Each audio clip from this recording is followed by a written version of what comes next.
And we're back. At the very last second, you popped up. What's so funny? At the last crinkling of the intro, No one would have known unless he said something. Joe Soro joined.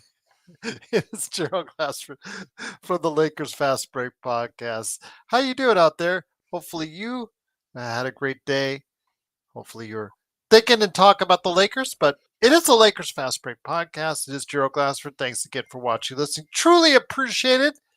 Of course, I want to go ahead and give a big shout out to everything that we do out there, including the Pop Culture Cosmos, because another episode is coming up this weekend where we're talking video games.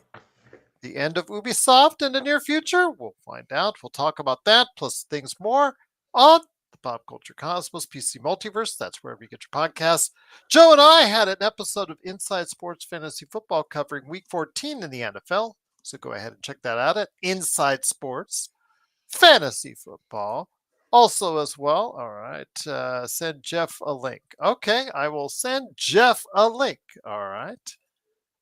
Jeff answered that question I posed out there for the title of the show. So I'm assuming he wants to go ahead and take time to answer. So it's always I invited Jeff because he's so excited about talking about the Lakers season, and I thought it would be kind of fun.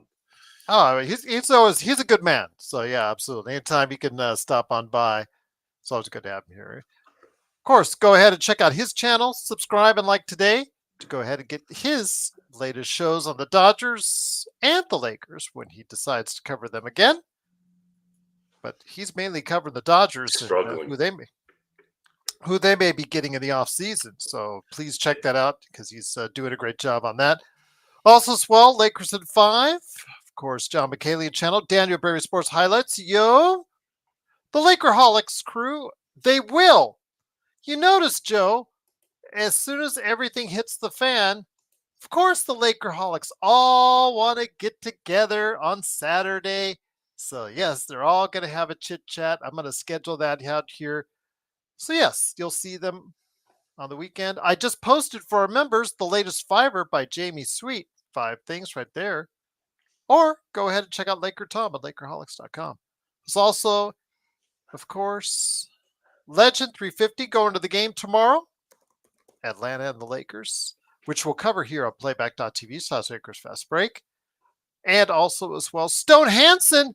Guess what? I'm having lunch with Stone Hansen tomorrow. Joe may or may not join us because he said he's got that freaky schedule of his tomorrow. So I'll invite him, but he may be that guy that says, dude, I don't think I can make it. I'll get you next time, man. We'll see. We'll see if he's available tomorrow in the afternoon. He said he would not be available tomorrow night. I'm going to be very sketchy tomorrow night as well, so I'm going to have to ask Xbox and hopefully John Costa to take the reins. So, yes, hopefully those guys can take the reins on the full coverage for Lakers at Atlanta. We'll go ahead and I'll see if I can beg and plead them to do so tomorrow. But we'll see. Again, somebody will be here for the post game. Somebody will be here for playback tomorrow night for Lakers and Atlanta. So never fear. So all the 15,000, where's Joe? Where's Jerry? Questions are hopefully getting alleviated right now for you at the Lakers Fast Break Podcast. Well, the Lakers again tomorrow at Atlanta. Again, like and subscribe, by the way. Don't forget to become a member. Absolutely right there. Big shout outs for all of our members. I know we added some. I have to add the latest members that Search put out there. So I'm going to go ahead and do that hopefully sometime today as well. But the Lakers and the Atlanta Hawks, they're coming up tomorrow. The Lakers, I did say, Joe, if they, 2-2, but, coming off of 2 losses for a combined 70 points, if I remember correctly, that's not a good sign. I know that Trae Young and the Atlanta Hawks are coming off a win, so we'll see what happens tomorrow. But I wanted to go ahead and ask you guys out there because I've been hearing it on. I actually took a listen to ESPN LA, took a listen to a lot of podcasts during the course of the day because I try to keep up on what the fan base is saying out there. I skimmed a few of the opposing channels that are out there and their thoughts on what's going on with the Lakers season so far. It is doom and gloom in a lot of places, but there are those, as Joe always says, those channels and areas which always love to post a ray of hope out there. And looking at it, as far as the upcoming schedule, yes, 7 grand. I know 7 grand. Yes, they have approved fund. You seem so happy about that. I don't know why, but hey, if you want to throw $380 million away, fine. We'll have a baseball stadium. That's fine. How much? Well, it's $380 million that the public, meaning the residents of Las Vegas, are footing the bill for. The actual total bill, as of now, Joe, because you know it's going to go higher because of interest rates and whatnot, is $1.7 billion. Mm-hmm. Because opening day is the 2028 season. Yeah, 28 season, yes. But they added some extra fan and some hotel facilities and stuff for the players, et cetera, et cetera. So they added on to that. So that's rising up the price. But the consumer out there is going to be responsible, as far as the Las Vegas public, it's going to be responsible for 380 million. God forbid you'd want to put that into schools instead or something like, public resources. Schools? What's that going to do? Yeah, God forbid you'd want to build more schools, make better roads. No, they need those concession people. We're going to bring you jobs, everyone. Your concession job where you make $18 maybe an hour. I don't know how it is in Nevada. 15, 13. I'll do that right now, Search. I got you on that. Let me go ahead into a YouTube channel. But again, that's all well and good. I mean, what happens to Oakland now? SOL. Do they just merge it with San Francisco and create a bigger shithole? Well, they had an earthquake today up there, Joe. They might have already done that ahead of what you just talked about. I think that's convenient, to be honest with you. Everyone's okay after the 7.0 shocker that was out there. So let's hope everyone is out there, is okay, and is going to be able to be okay. It was off the coast, I think, as far as that's concerned, to be able to really adversely affect people. Although I know there's, a little bit of damage here and there. So my best to everyone out there in Northern California that was suffering from the earthquake out there this earlier today. But again, no A's, no Oakland baseball. Root for the Giants out there. I guess that's probably what the best I could say for you on that. But yes, 7 grand seems to be very giddy about Las Vegas getting a baseball team, even though it is the A's. So there you go. I'm going to tell you, I live here. Nobody cares that the A's are coming here. Nobody. Zero. Only the bureaucrats care about that. We've said this on the show about all the sports. They don't care about fans. They don't need the fans anymore. When we get an NBA expansion team, guess what they're going to ask for? Their own arena. Even though we already have not a brand new, but a fairly recent T-Mobile arena that's right there. Got the MGM Arena across the street that just played host to a college basketball tournament. No, not good enough. They'll ask for their own arena down the street, Joe. So that's the way it is. But, what are you going to do? What are you going to do? But anyways, getting back to the Lakers coming up here, they've got an array of games, as you see there on the screen for those watching on YouTube and Facebook and Twitch. Tomorrow's game against Atlanta, 4:30 p.m. Pacific Standard Time. Again, playback.tv/Lakers Fast Break. I'll have it turned on for you guys. After that, home versus Portland. So if they do win tomorrow at Atlanta, and they should win against Portland, they have 5 days, Joe. 5 days of rest before they hit Minnesota. Minnesota and Memphis were the games that they picked up because they didn't go to the NBA Cup qualifying tournament as far as in Las Vegas. Right back to Vegas. But yes, Minnesota and Memphis are the games that they picked up. So they do have 5 days before they have to go to Minnesota. And after that, Joe and Empire Jeff, you see the Memphis game at home. And after that, they have 4 days off until they get to a doubleheader against Sacramento. So they're staying in Sacramento for not 1 but 2 games on the 19th and 21st. And then back home versus Detroit. So I'm not counting all that stuff at the end, near the end of the month, whatnot. That's for a later day at a later time. But 1, 2, 3, 4, 5, 6, 7 games. 5-2, 4-3. I see them going 2 and 5. Wow. So both Sacramento games. Both Even though they'll Sacramento have- games will be a loss, yes, because Even though they'll have 4 days off. there's a theme, even though it's not a back-to-back, a theme of anytime they play early after a tough game, they seem to get worse. All those teams that they're playing are going to present a matchup and location problem. Mhm. So Atlanta, location, like the Lakers always play bad in Atlanta. Portland, I think, will be a win. Minnesota, I think Minnesota beats the Lakers there because they seem to love making threes against the Lakers, no matter who's shooting. Then they're going to face a good team in Memphis at home. They lose that. Then they're going to go to Sacramento, lose both those games, and then win before Christmas against Detroit. Wow. Both the games against. There could be some flip-flopping on wins, but I don't see them going better than 2 and 5. So you don't think the curse against Sacramento has been lifted, even though they won earlier this I don't know if it's a curse or the fact that there is despair that's I can feel starting with this team, and until Because the finger pointing has already started. yeah, Yes. of course, because LeBron James is the leader of a team, and that's what he kind of creates. There needs to be either someone getting let go, i.e., Rob Pelinka, or Anthony Davis calling for a trade, or this season is going to continue to go. Also here today, good man indeed. He is, of course, the mastermind of his own great channel. You need to like and subscribe, just like ours. Covering the Dodger Blue, which, again, like the other day, I was saying, Jeff, I'm assuming because the color of your hat, you don't mind so much that the Dodger Blue now comes in black, gray, white, red, yellow, pink. Only color that matters is money green, man. Winning comes in all shapes, sizes, and colors. Oh yeah.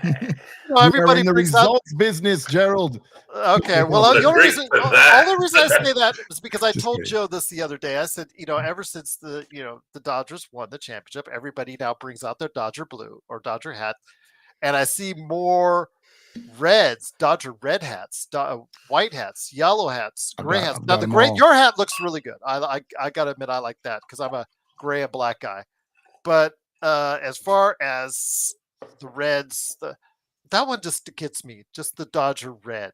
I don't. I mean, sometimes you live in LA, Gerald, and you're in a certain area that requires that color. Oh, yes, I lived So, there for 25 yes. years. Yes, I So, lived. I in the have the red 90s. one. Yes, I have the yes, red one. Being close Yes, to Pyru myself over here. I've got the red. I've got yes. all of those. I've got every Born color. it- Yes, just in case. Every color.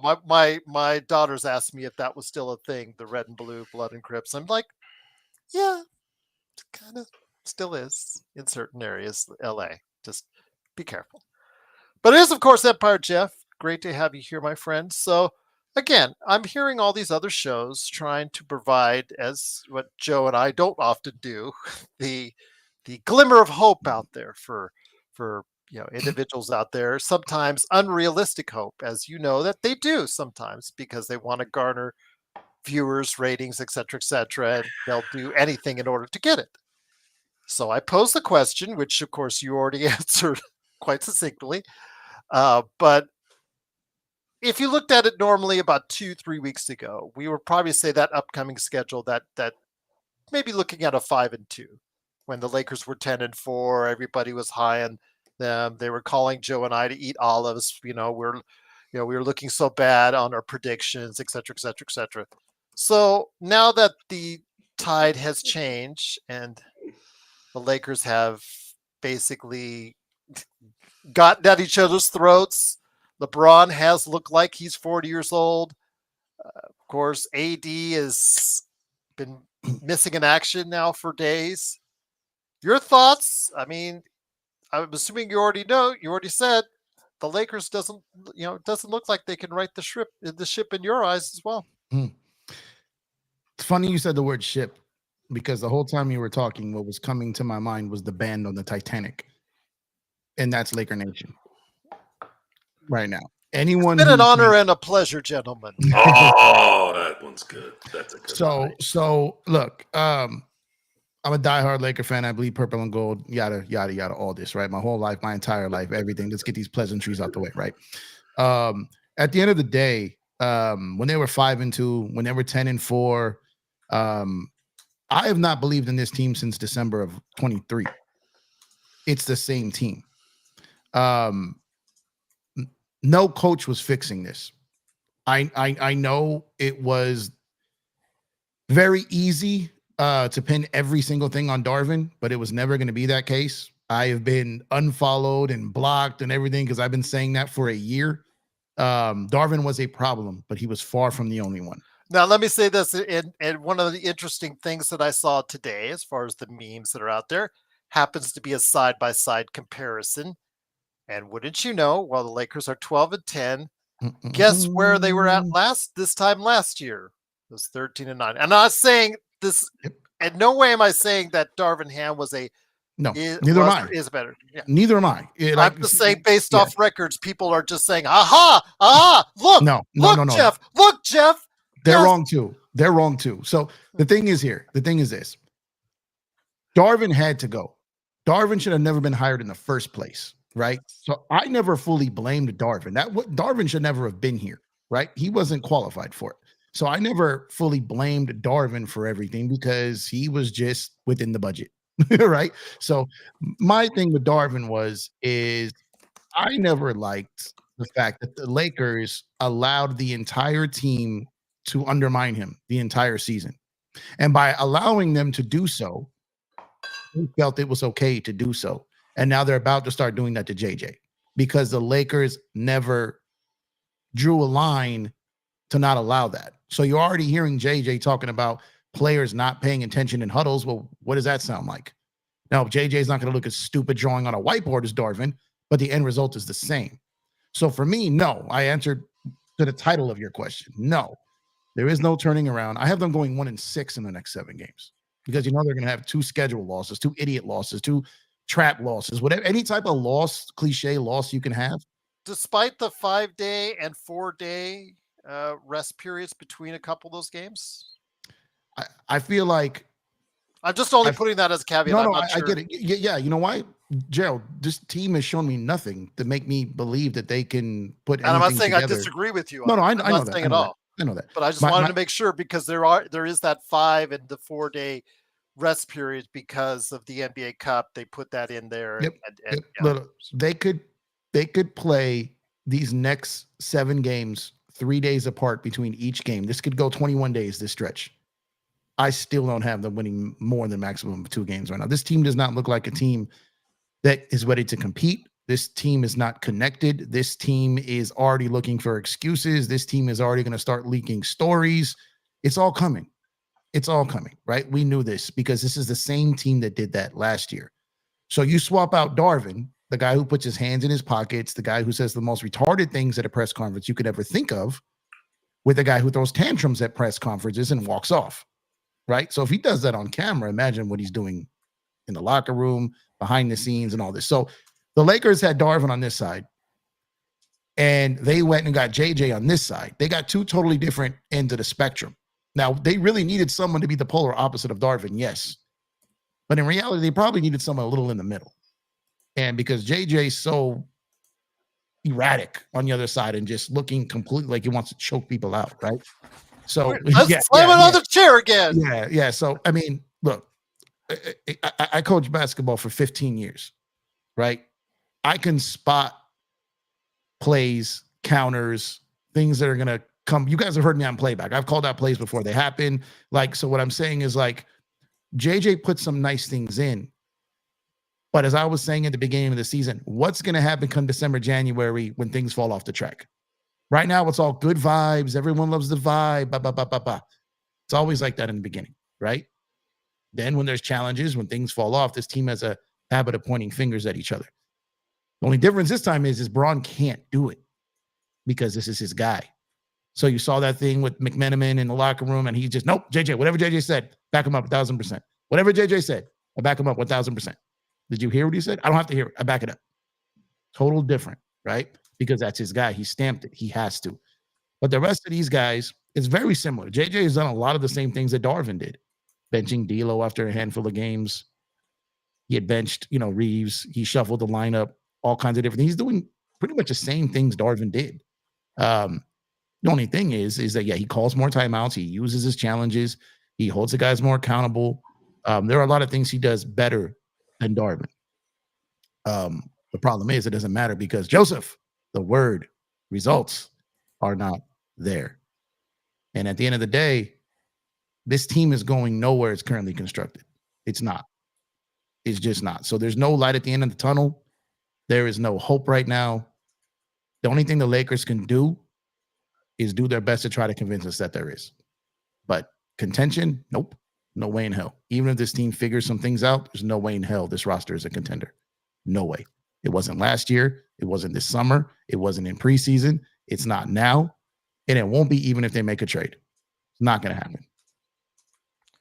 Once again, it is the Lakers Fast Break. It is a snack pack for you. It is Empire Jeff TV, along with Joe Soro, a.k.a. Oxide247 at LakersBall.com, and his company Simblades, and his upcoming game Corrupt on Steam. So, Joe, another thing I want to say, again, I'm just giving you guys the feedback of what's been going on, what's been said, and I'm not saying I disagree with you guys in the slightest, because, as someone who predicted the Lakers for 9th in the Western Conference, right around a 500 team, guess what? They're 9th in the Western Conference, right around a 500 team. What is surprising to me is what I didn't think would happen in regards to some of the other teams that are still around 500 right now, including the Clippers, which, again, is they're being where they're at is surprising enough without Kawhi. But Denver, Dallas, there's some other teams, Minnesota, although Minnesota has a little surge going on. Dallas, same thing. But there are a lot of teams. Phoenix has also had some troubles because KD, like, of course, LeBron, AD, Curry, all those gold medal winners, a lot of them have found struggles so far this season, health-wise. Could be a correlation, maybe not. We'll see. But your thoughts, that's something that I wasn't expecting, was all those teams that had been picked at or near the top of the Western Conference, they're also struggling as well. Could that be a benefit to the Lakers at all? No. No, the struggle is a little mystifying, I will admit. Maybe it was the summer for a lot of these players who played internationally. I'd say that might be a cause of some fatigue. But when the dust settles, we've discussed many times on this show that stars win championships. And stars in their prime, stars that are effective when it matters. The Lakers have two, but as we're seeing them go on year by year, little by little, it's starting to go away. LeBron is a little understandable. He's long in the tooth, the longest tooth probably in NBA history. And then you have Anthony Davis, who has had the habit of continuing to play the way he's played, and that is playing like an MVP for a couple of weeks, and then not for a week, then maybe going on a 3-week run, and then if we're lucky, maybe a month or a month and a half. But he has never compiled an entire 82-game season of Anthony Davis ball. Anthony Davis ball would be someone who's dropping 25 to 30 a game, getting 12 rebounds and 3 blocks a game, and pretty much being as dominant in terms of helping his team win as he's shown in spurts.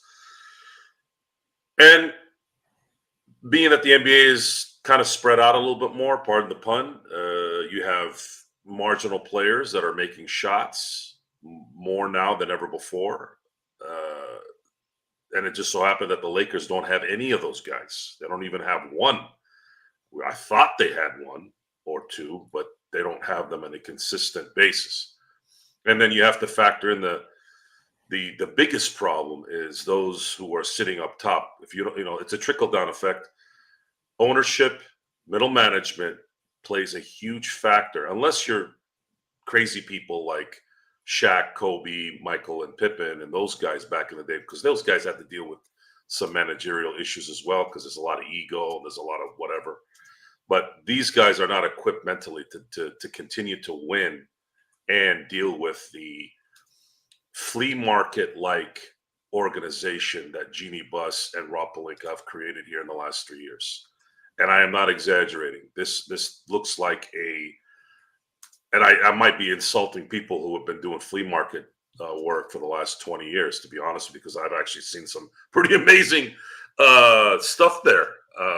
But it is. I mean,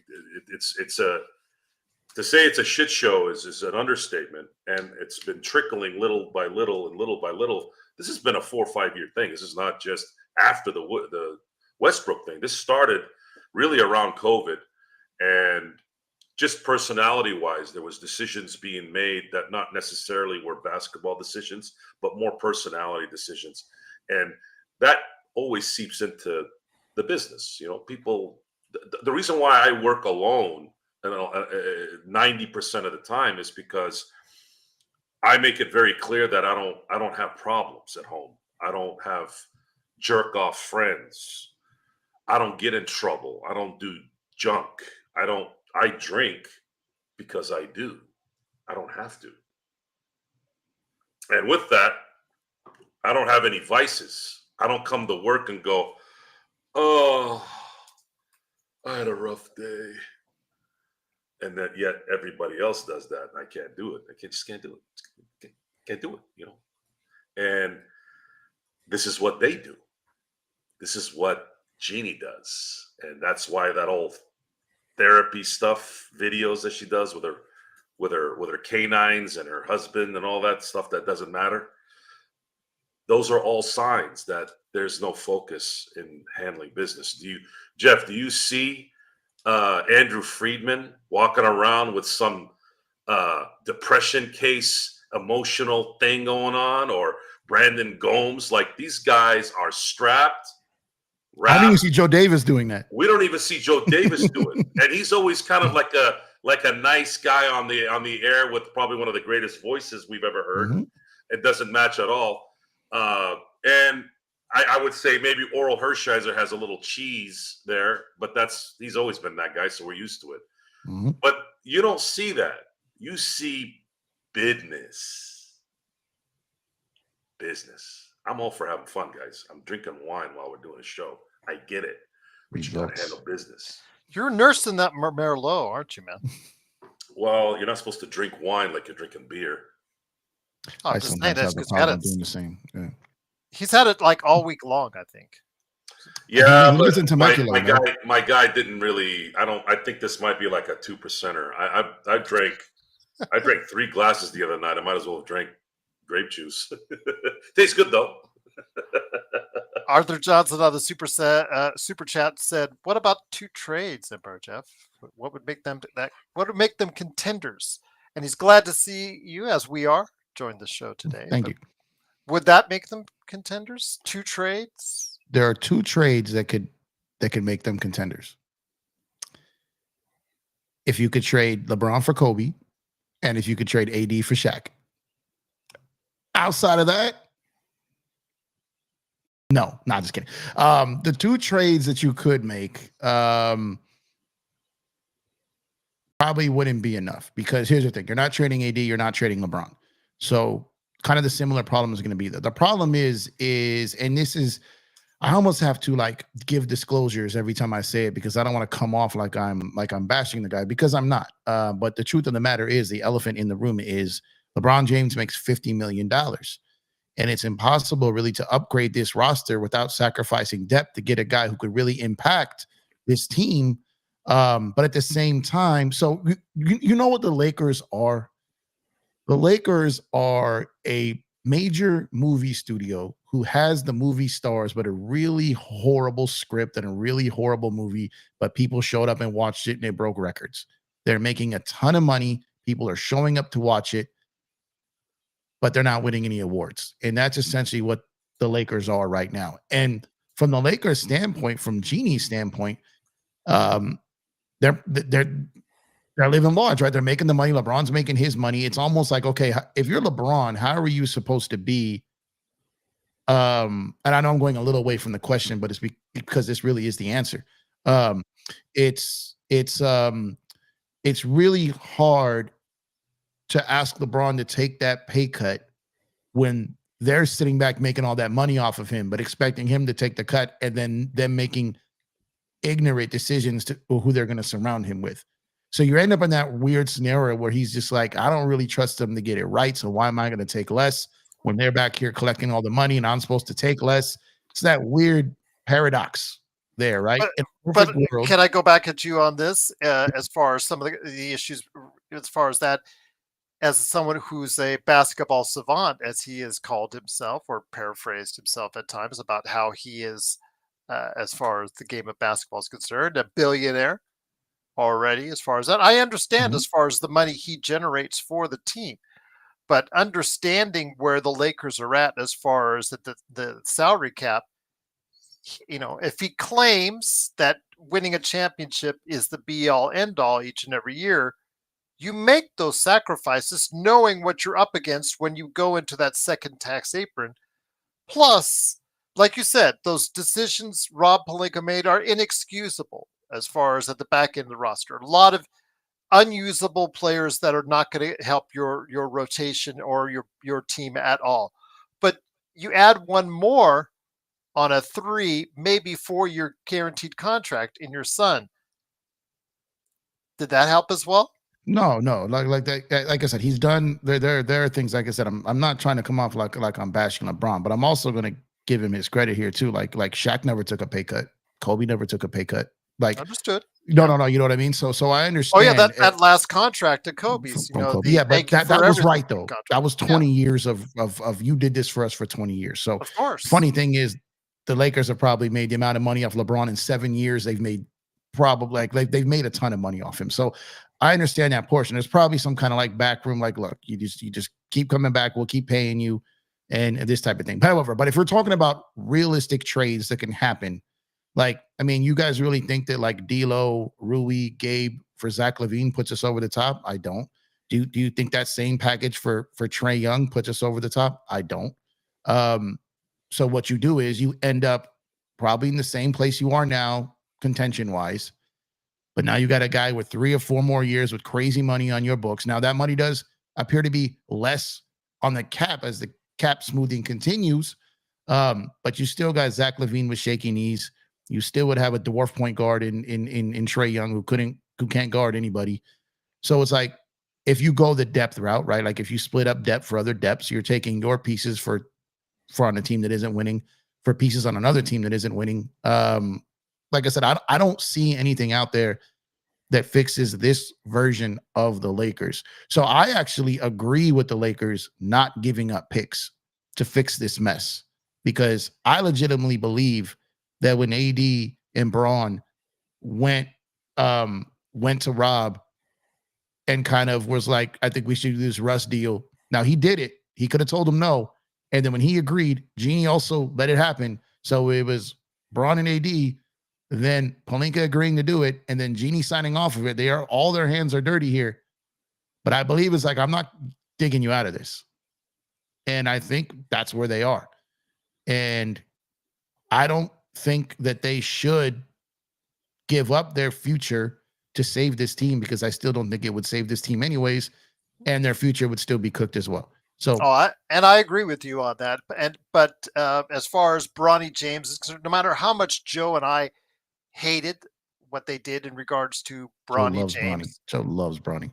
Oh yeah, you could just see the shorts for that. Joe's loved Bronny so much he got me kicked off of TikTok for that.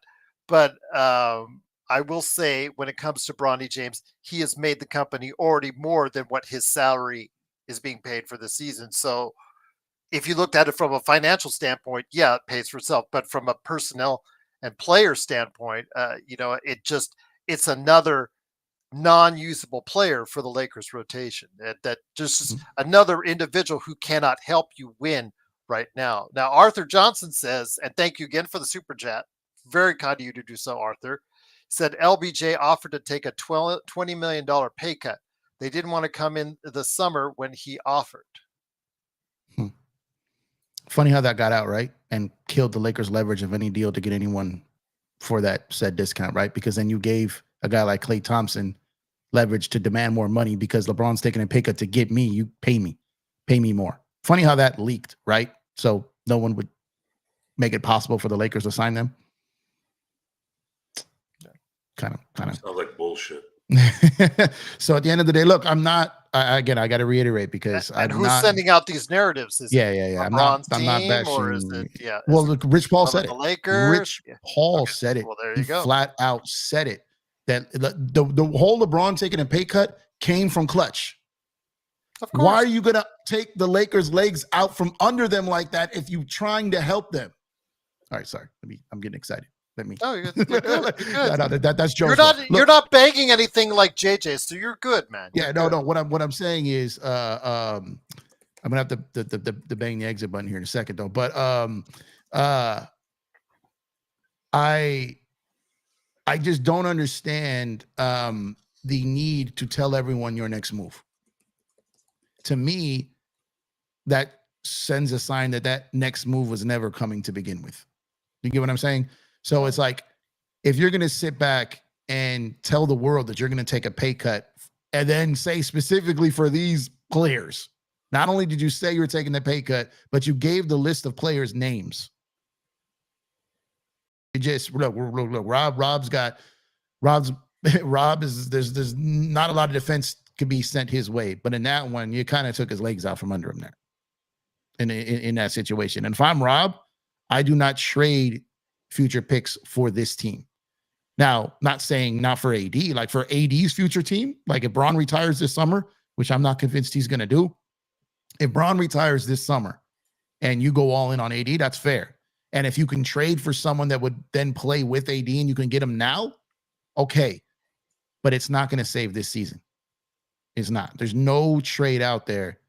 They're not going to magically get Giannis for everyone but Bron and AD. You know, that it's not going to happen. Like, the problem is LeBron James, in all of his greatness, like we said, the best 22nd year guy we've ever seen, the best 39-year-old player we've ever seen, and he's still probably a top 20 player. It's incredible what he's able to do at this age.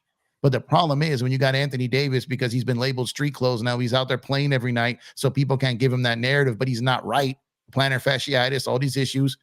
He can't play. He can't play all these games because his body wears down. But now he's trying to play because he's trying to get these awards. So you got the league with the CBA. You got the league with these player participation rules. You got all these things that are kind of forcing all these things. And it's a 3-point shooting league, which he's not. And if you see these games, it's just the main reason why the NBA is falling apart while viewership is down. I am a lifelong, diehard, ridiculous basketball addict, and I can barely watch the sport right now. What does that tell you? Not even just my own team. I'm talking about the sport. It's so hard to watch right now. It's bad. And it's because the game that Anthony Davis plays is really not this league anymore. And so LeBron, it's what he's done for the Lakers. Choosing, like, I'm not an anti-LeBron guy, but there's just, as long as he's on this roster, and it's a roster thing because you just can't put that third guy there and have any type of depth to win. So if LeBron was 3 years younger, if LeBron was making less, if AD was capable of being a number one, too many ifs, as Joe says. There's too many ifs. And when you have that many ifs, that means that too many L's. And that's where the Lakers are right now. So on that note, I got to get to my, I pushed it back to 9:45, but definitely thank you guys. And if I didn't have mine, I would stay here throughout the whole. No worries. More than welcome to. So go ahead. If you're interested in what Empire Jeff has to say, go ahead and catch him tonight here in just a few minutes on the Empire Jeff TV channel on YouTube. Appreciate you guys. When I actually finally dust off the basketball cobwebs on my show, let's get you guys over at my place, and then Joe can, sip wine with the pinky out and talk about his freaky schedule, which I heard before I came on here. I don't know what Diddy situation he's getting himself into over here, but I will catch you guys on the next one. I'm gonna go hope to get some results, Joseph, on my channel. Right. Love you guys, man. Shout out to the chat. You guys are the best in the business, man. You guys are in the right place. Incredible guys right here. Best of the best right here. I may not always, my schedule is probably a little weirder than Joe's, but I'm always tuning in. I'm always listening. I'm always dropping the like, which you guys better be doing. Drop the like, share. Don't just comment and subscribe. Share the video. Share the video. It's important. Share the video. Anything helps at all, man. There you go. Truly appreciate it. All right, gentleman and Joseph. I will talk to you guys later. Take care, my friend. Have a great show. Thank you. All right. And once again, that is Empire Jeff. Go to Empire Jeff TV for all your Dodgers, and also when he gets back in the groove again, also some great Lakers information as well. So, Joe, there you have Jeff's comments. I'm not going to say I disagree with any of that.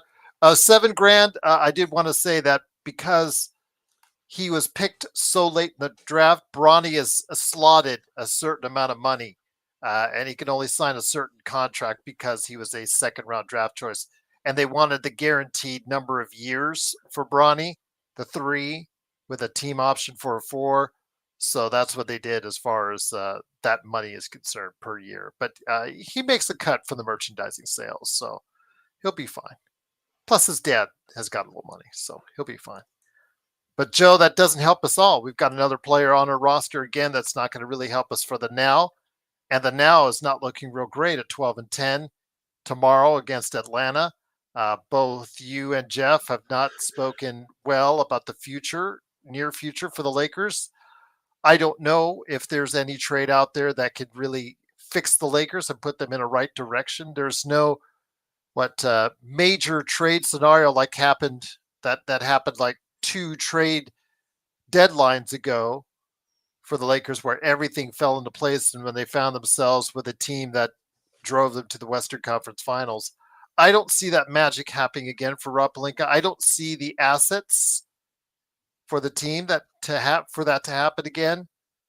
Austin Reeves, who will be out again tomorrow, just to let everybody know, he is out for tomorrow's game. It's already been reported.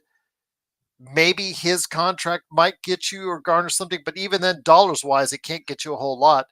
So your thoughts, again, there's really nowhere really left to turn in regards to a quick fix that could get this ship back on sailing some good seas. No, there isn't. This is going to either steady or down or go down.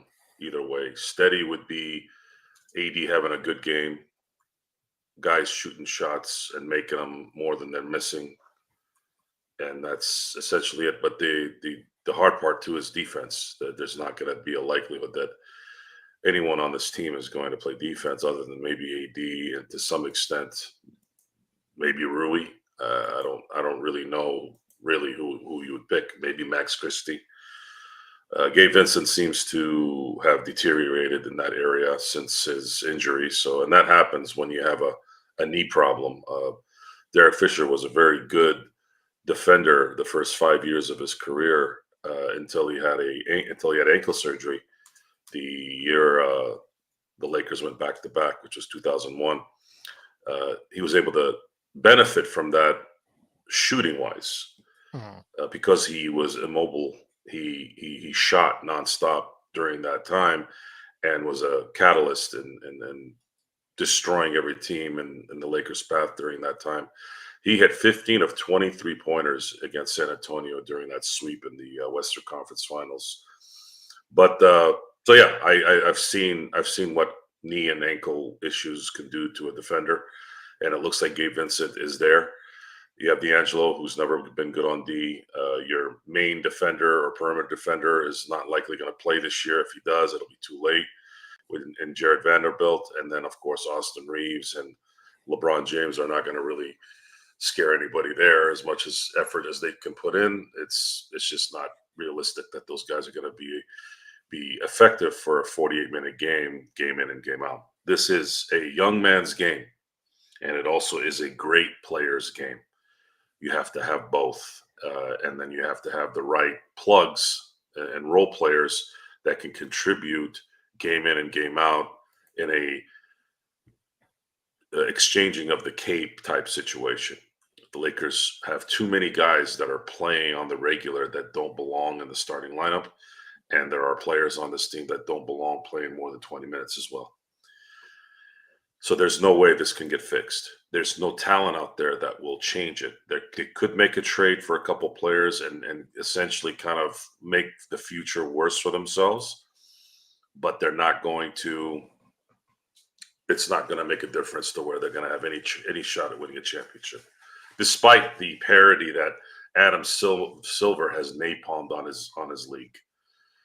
I want to continue the discussion about why Jeff hasn't had the energy or the want to watch NBA basketball, and I want to make a public announcement. Should this reach the people that matter, you guys, Adam Silver, you have absolutely destroyed your league in terms of what it was good at. You had your own niche, and you destroyed it. You're destroying it. And if you're doing it just strictly for money so that you can go play basketball in China, I find it hilarious that that announcement today was so big. Like, who gives a shit about China? Like, why is that such a big deal that you're going back to China? Just to clarify for audio listeners, it was announced today that I think was it Phoenix and Brooklyn will be playing in China, I believe preseason next year. So there looks like their philosophy here is, well, if Americans don't want to watch basketball, well, we're going to go international. Okay. I hope it works out for you. Maybe it will. Do people in China like basketball more than than Americans? Maybe it's happening. Maybe it's starting. I don't know. But Sharon has actually a good question. Appreciate Sharon. You've been on recently, so thank you again for being part of the Lakers Fast Break. Joe, can you name a current duo that could take this lineup to a championship? Good question, Sharon. Duo as in if I removed AD and LeBron for those two? I believe that's what she's inferring. Because she's also inferring that the rest of the Lakers, 3 through 15, are nowhere near. If you're saying the current duo, okay, if the current duo replaced AD and LeBron,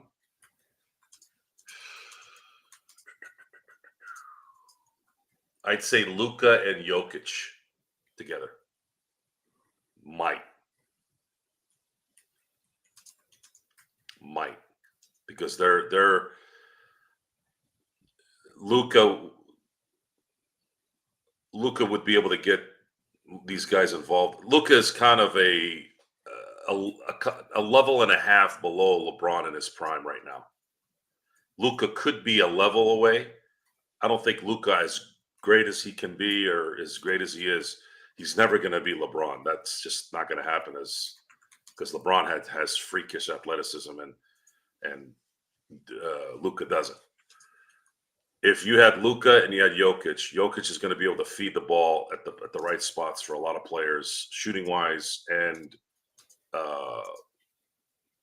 in terms of what's inside, in terms of shooting wise, and in terms of the creative offense that would likely be played with him, because he gets the ball at the elbow and kind of creates. And if you sag off him, he's going to make the shot. If you sag off him at the 3, he'll make the shot. If you double him, he'll find the open man, whether it's a dive to the basket or it's baseline, or if you're open, he seems to always find 1 or 2 guys that are open one way or the other. So I would say if I had to give it a shot and I had a choice with this team, you eliminate AD and you eliminate LeBron, I'd say Jokic and Luka on this team could give it a shot. But it'd be very tight. Everything would have to be perfect. Would I be remiss in saying Jokic and Wembanyama because of the defensive liabilities on this team? I don't think you need to play defense as much as we think. Okay. It's just harder for us Because the defense is lousy now for the Lakers, right. and It's that's hard part for of the us. reason. Yeah, it's hard for us because it's exasperated because they can't play offense either. But uh, the way the rules are right now in the NBA, and the fact that people are putting so much energy guarding Luka and Jokic, it's not likely going to be that much of a hindrance on the other side to combat that. I think it's a little easier in today's game to not have a stalwart type defense. You just need something basic with those two guys because they'll probably get you 110, 115 points a game just because they're there. They're young. They're in their prime. They're MVP type guys. It would give you a shot. AD just does not have enough focus that Jokic has, and then of course Luka is much younger than LeBron. He's going to be able to play game in and game out, even though he's not in the best of shape, like we've been saying for a few years now. He's young enough to combat that right now. Down the road, he might have to change some things, but as of right now, he can get away with it. Once again, it is no, Jay, I wouldn't put Tatum in there because Tatum misses shots too much. You leave Luka open, he'll kill you. You leave Tatum open, he might make it, he might miss. So Sharon was saying that there has been no two-man team, modern two-man team that won a championship. Modern, I'd say LeBron and AD with a supporting cast. I'd say LeBron and AD, yes. Are they the closest to it? Yeah, they're the closest in this. Coincidentally, it's been two Laker teams. It's actually been three. Sorry, last 24 years, it's been Kobe and Shaq, Pau and Kobe, and AD and LeBron. With the right role players to support them. Absolutely. Yeah. Okay. You could make it work, but you got to understand those six are Hall of Famers. Those are six Hall of Famers.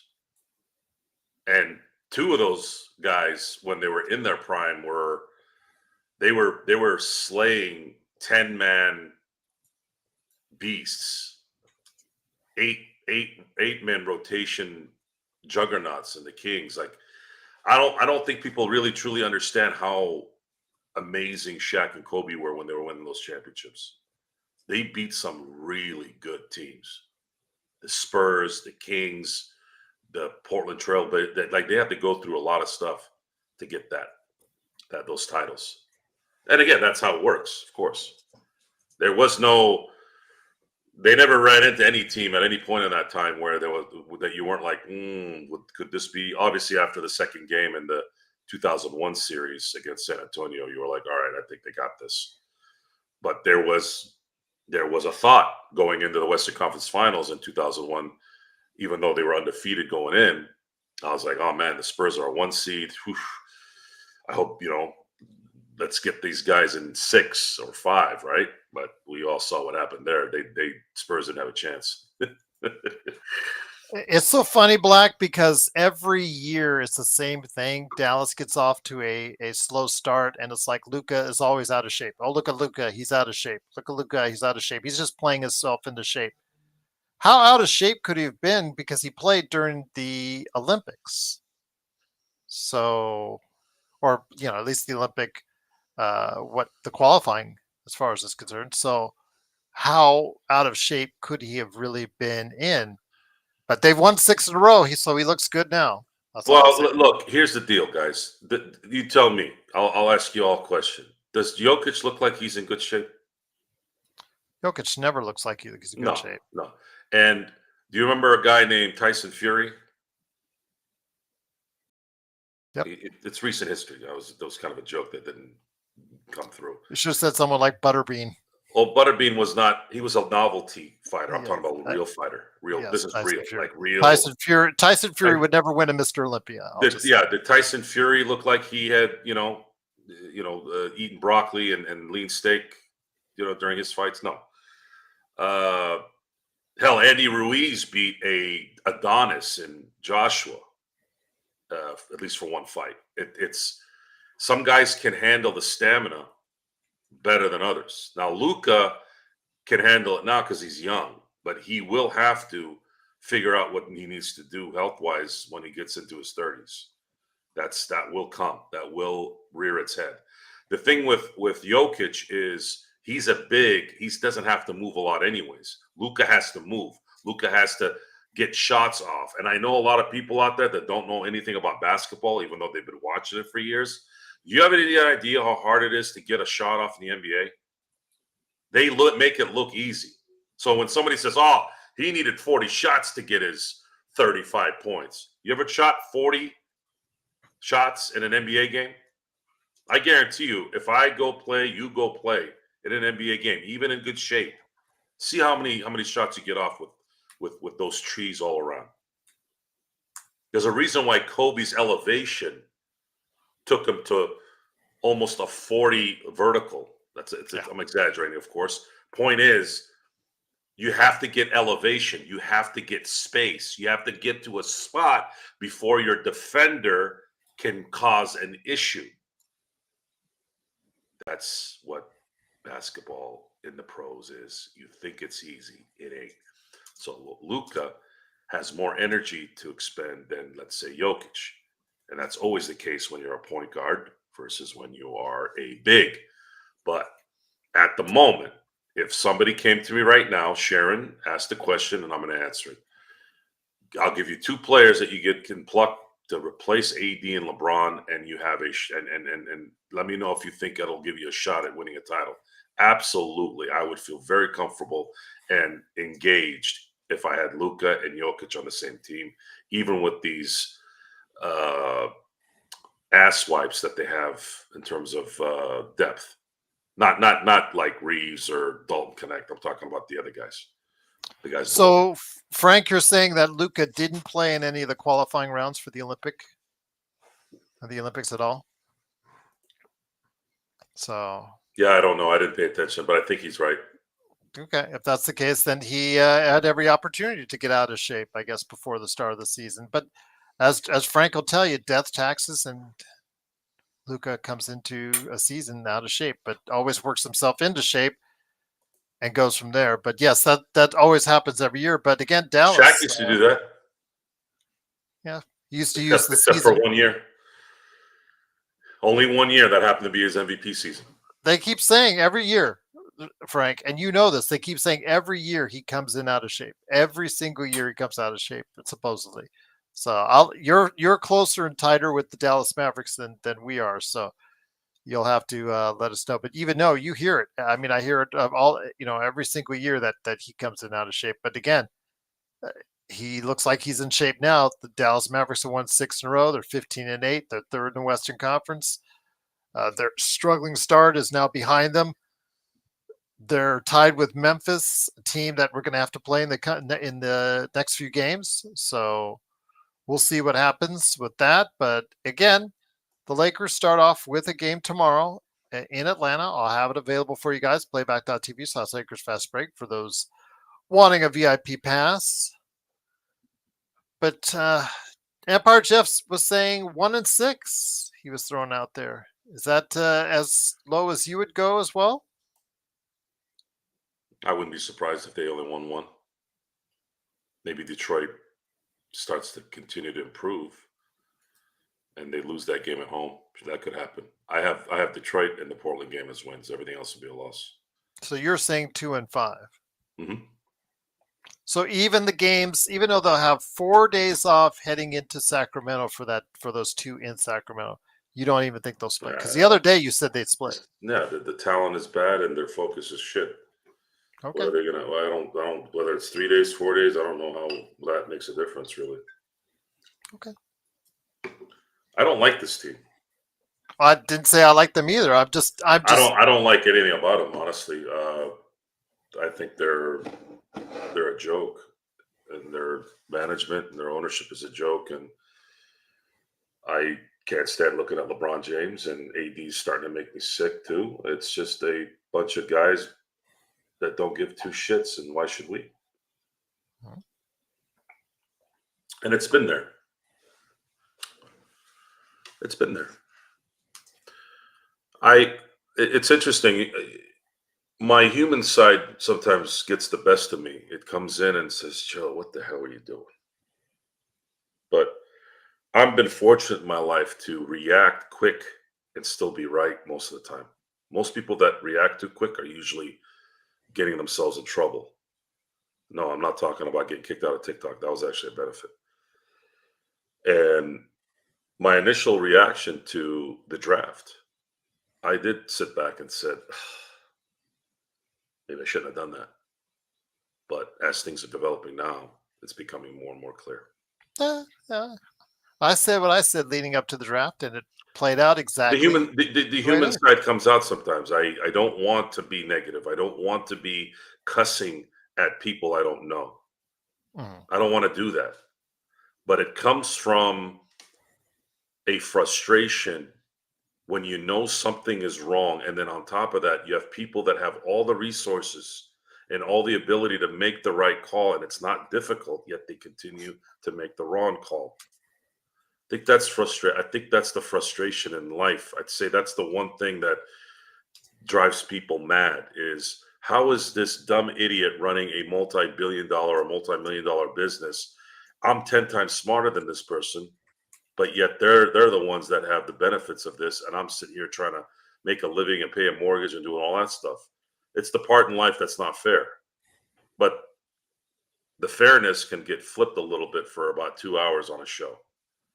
You can start saying some things there and entertain at the same time.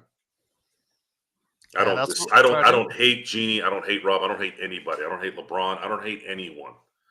This is strictly based off of the human element of selfishness that's sustaining this team. And then, of course, the way the operation is because of those things. You foresee a better outcome with different decision makers in the right places, correct? Of course, but it cannot be Jeannie.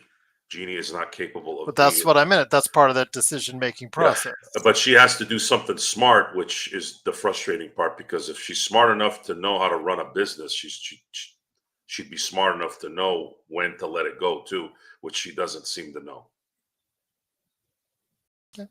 And I'm worried that we're gonna have to sit here and we're gonna have like a Mike Brown of this the owner of the Cincinnati Bengals type ownership for the next 10, 15, 20 years, where they're just gonna rehash every numbskull bus reject into this until I don't know when.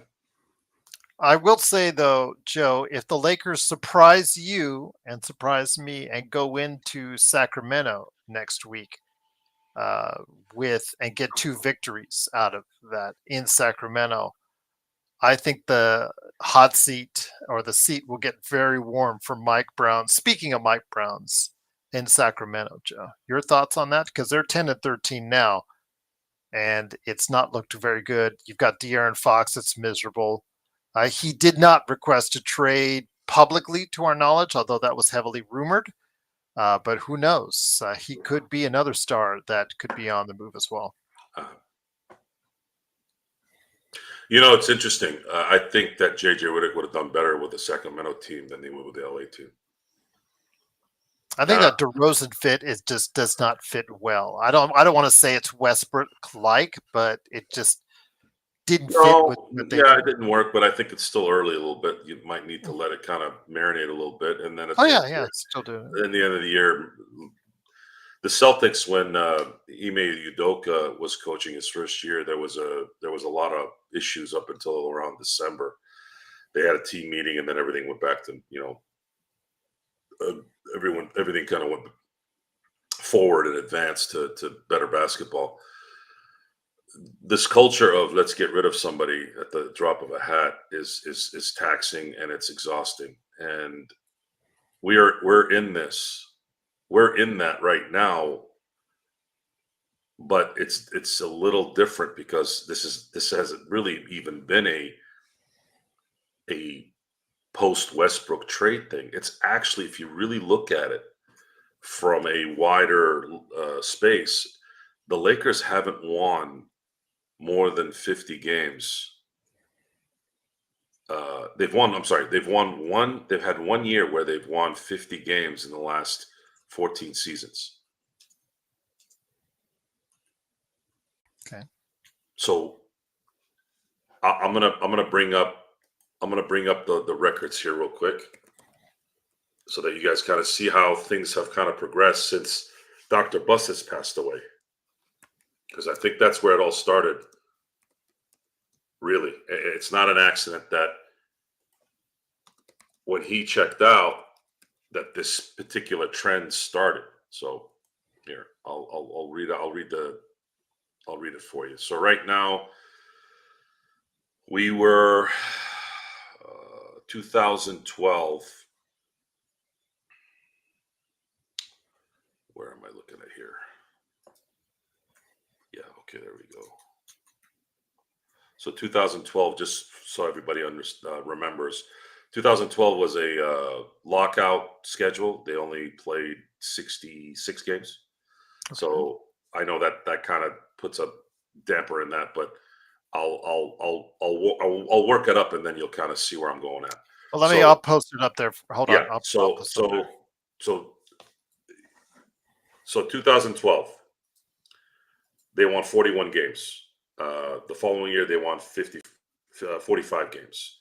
And then they started their slide after that because Kobe got hurt. And then they ended up winning 27, 21, 17, and 26. And then LeBron came in 2017, 2008. Was it? No, I'm sorry. LeBron came a couple years later. Sorry.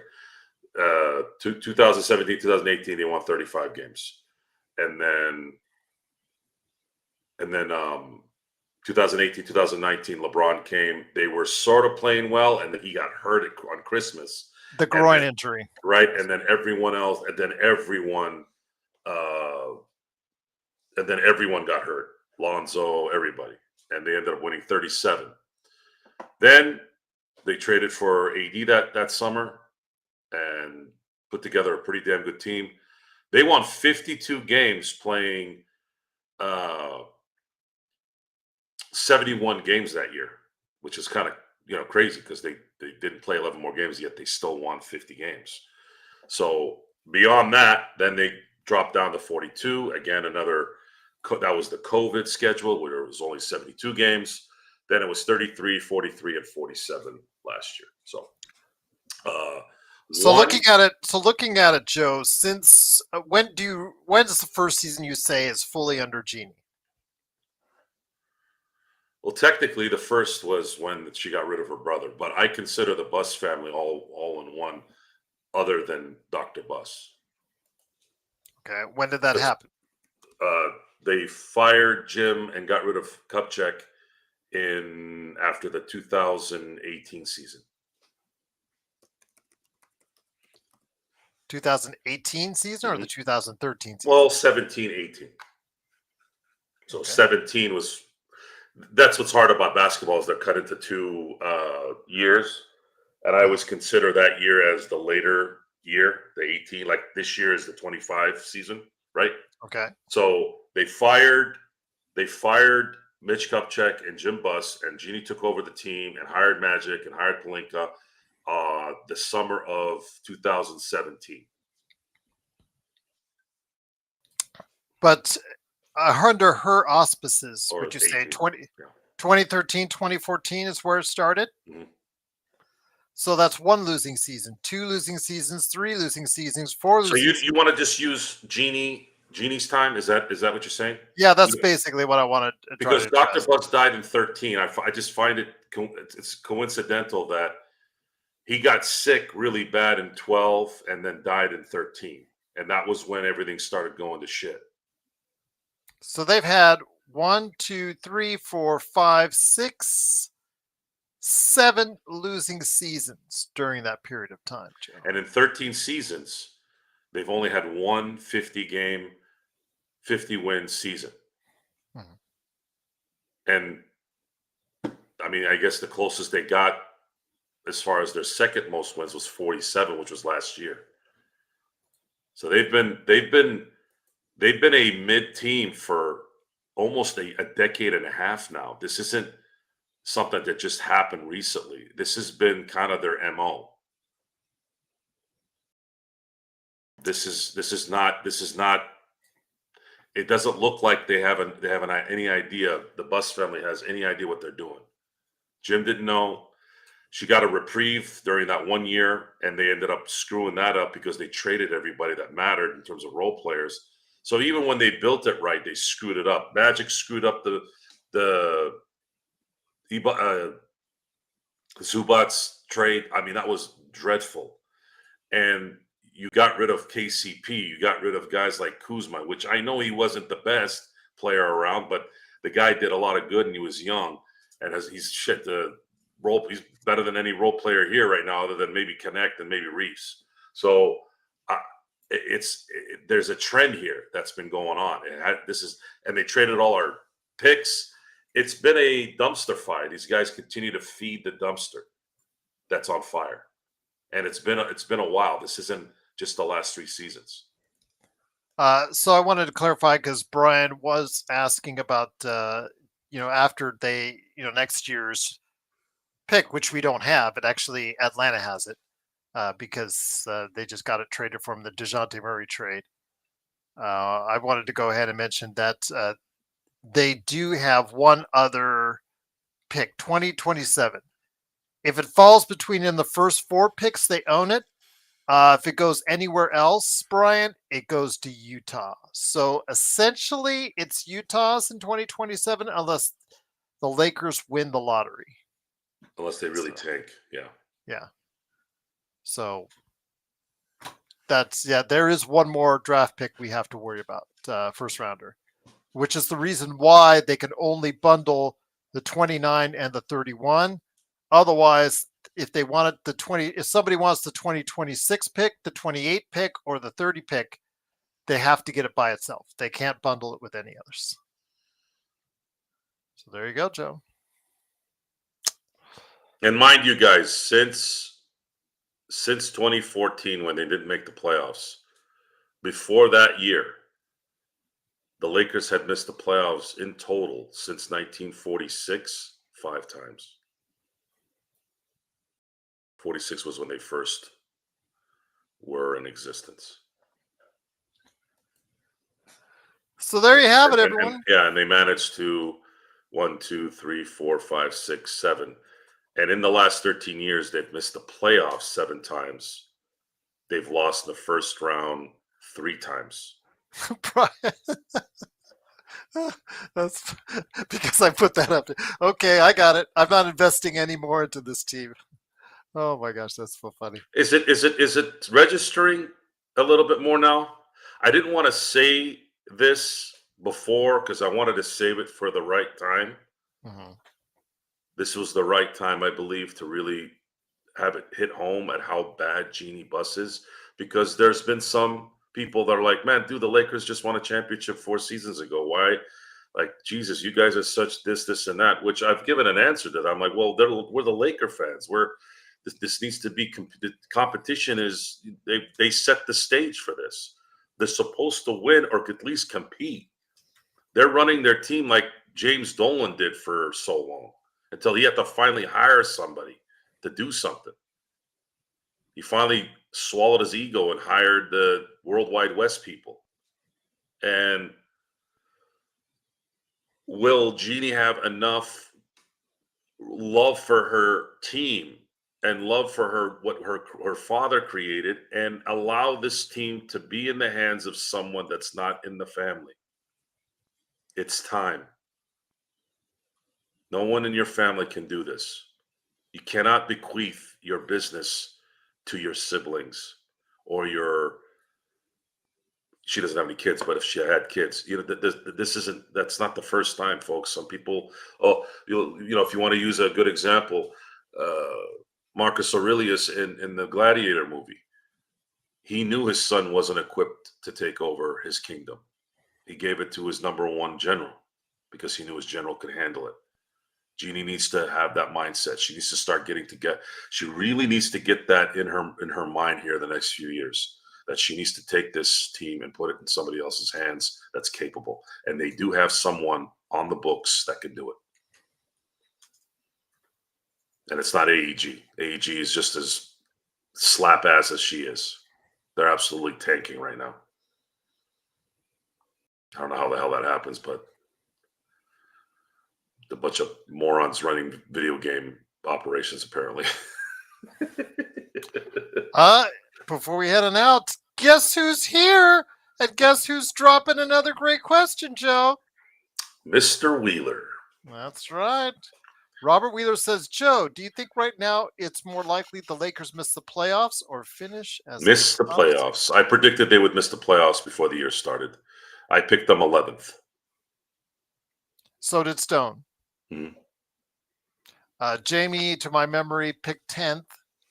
I picked 9th, barely above 500. But again, that's probably looking very positive right now at this point. So we'll have to see. Brian Green says the Lakers have always entrusted the team to a GM who isn't family. Jerry West, Mitch Kupchak, and now Rob Pelinka. Jerry West is Jerry West, Hall of Famer for a reason as executive, among his other three. There was 3 total Hall of Fame inductions. Well, Jeannie, Mitch Kupchak started well, as a protege of Jerry West, but kind of didn't end up very well with the Lakers. didn't end well, but there was an unfortunate situation in his case that would have prolonged his career with the Lakers that didn't go, in the CP3 trade. I believe he'd still be with the team had that trade.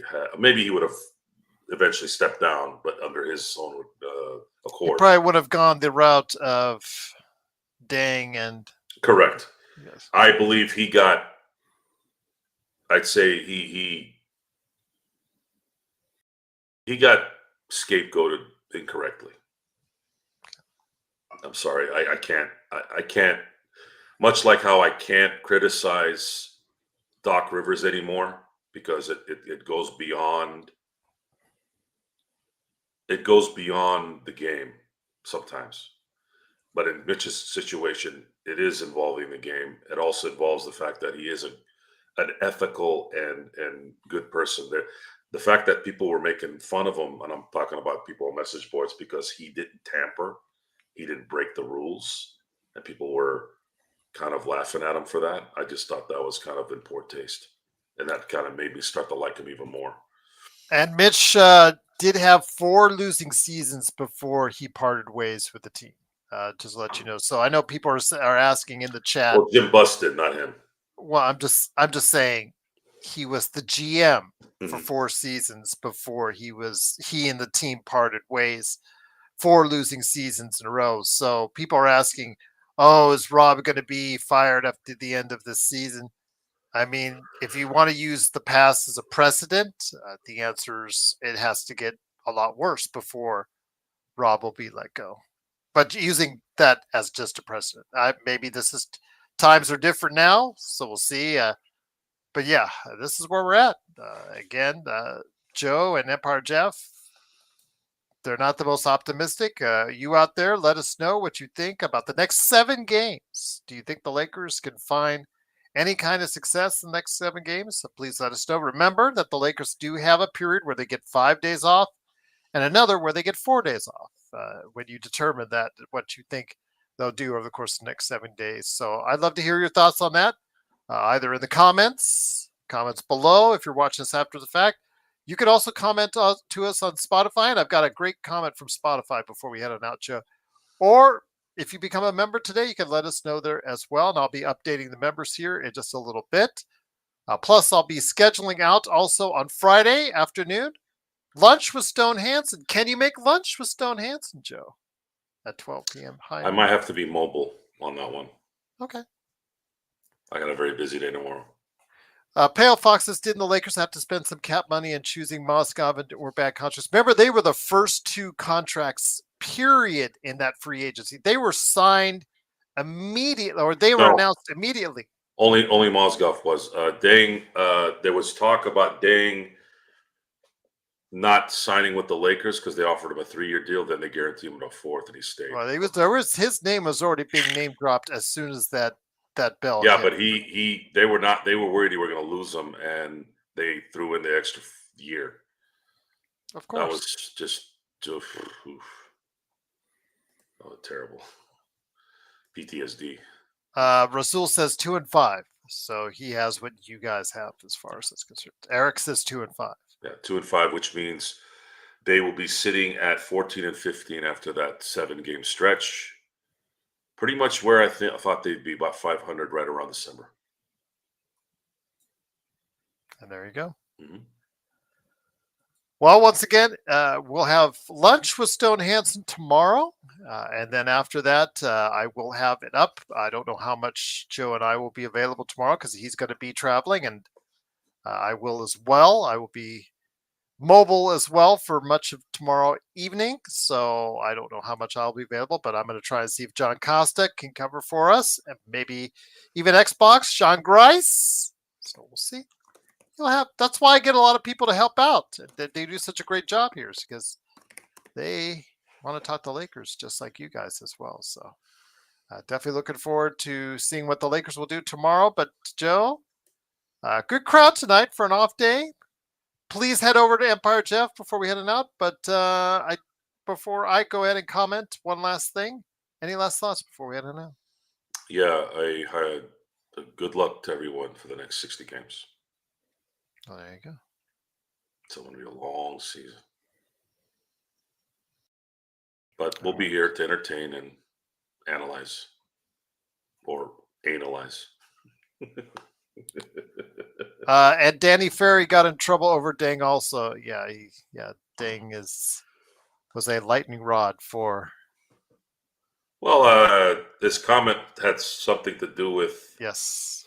his heritage, Yes. and people blew it up to something else. Maybe I'm being naive, but I think you're maybe being a little bit naive because wasn't it there. was. Yeah, you weren't I there. was paying attention to the word he used. It wasn't a word. I found. I think a lot of people found it very offensive, and he got his just desserts for that. So we'll just leave it at that. But before we head on out, I want to give a big shout out to CJ Calvin and anybody listening on audio.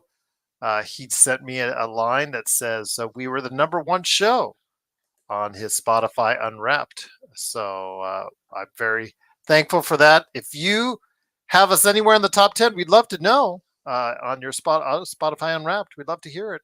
Please let us know. We had a big crowd the other night. Yeah.